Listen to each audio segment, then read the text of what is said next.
राम राम जी।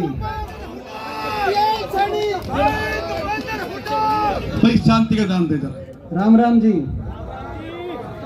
हमारे बीच में हमारे बहुत ही आदरणीय हमारे सबके नेता चौधरी भूपेंद्र सिंह हुड्डा जी, हमारे कांग्रेस के प्रदेश के हमारे अध्यक्ष, प्रदेश की गरीब, वंचित वर्ग, किसान, मजदूर की एक ऐसी ज्वलंत आवाज, जिनके प्रदेश अध्यक्ष बनने के बाद कांग्रेस पार्टी निरंतर मजबूत हो जा रही है। हमारे आदरणीय चौधरी उदय भान जी, हमारे बीच में हमारे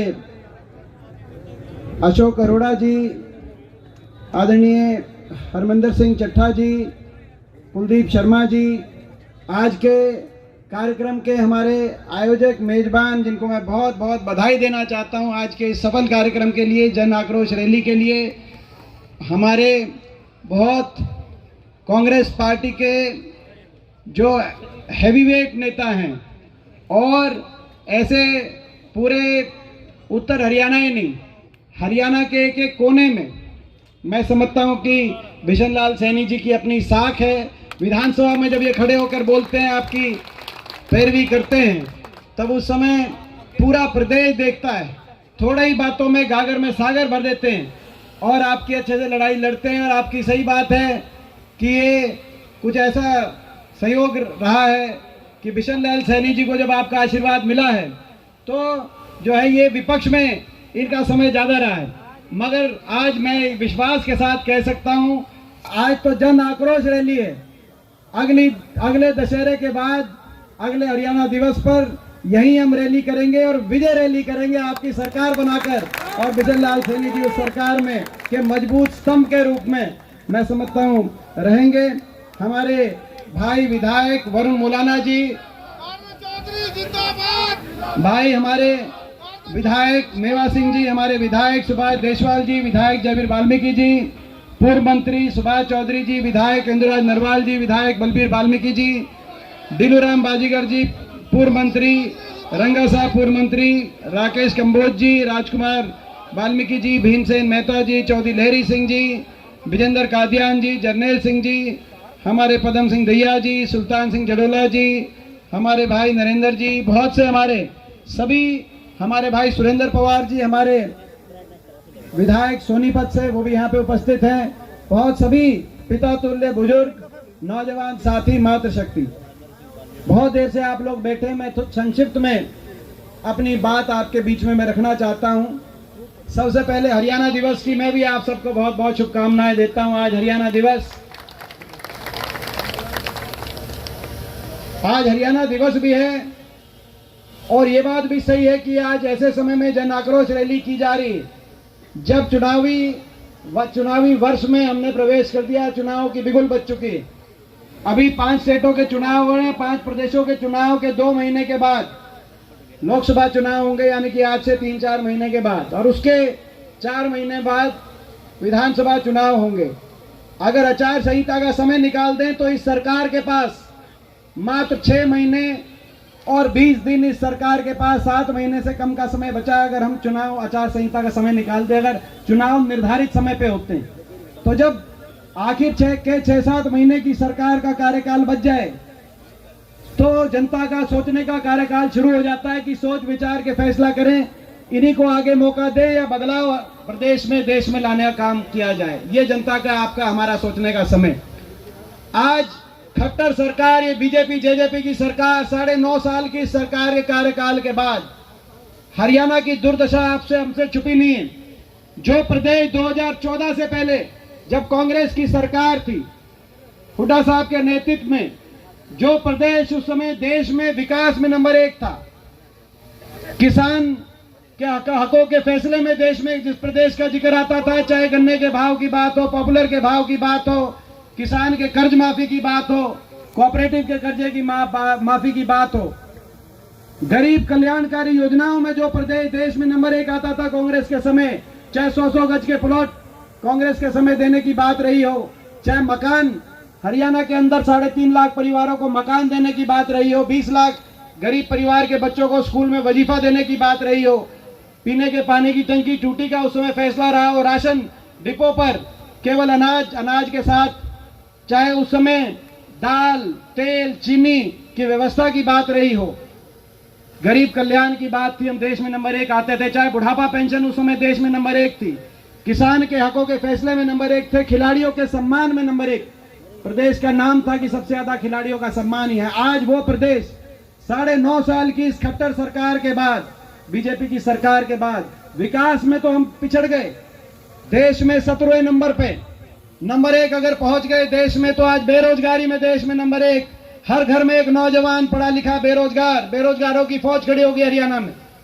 दिल्ली के 3 तरफ बसा हरियाणा आज बेरोजगारी में नंबर 1 प्रदेश देश में पहुंचा दिया इस सरकार ने। ना कोई इंडस्ट्री लेके आ पाए, 9.5 साल में ना औद्योगिक क्षेत्र लगा, ना कोई थर्मल का कारखाना लगा, ना कोई सरकारी क्षेत्र में उतनी नौकरी दिलवा पाए।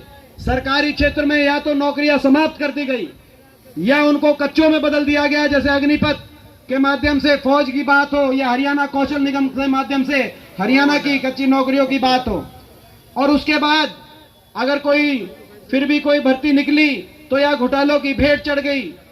एचपीएससी घोटाले, पेपर लीक घोटाले, एचपीएससी के दफ्तरों में करोड़ों की बरामदगी हुई, फिर भी ले दे के कोई लिस्ट निकली तो हरियाणा से ज्यादा हरियाणा के बाहर के नौजवानों का नंबर उस लिस्ट में निकला।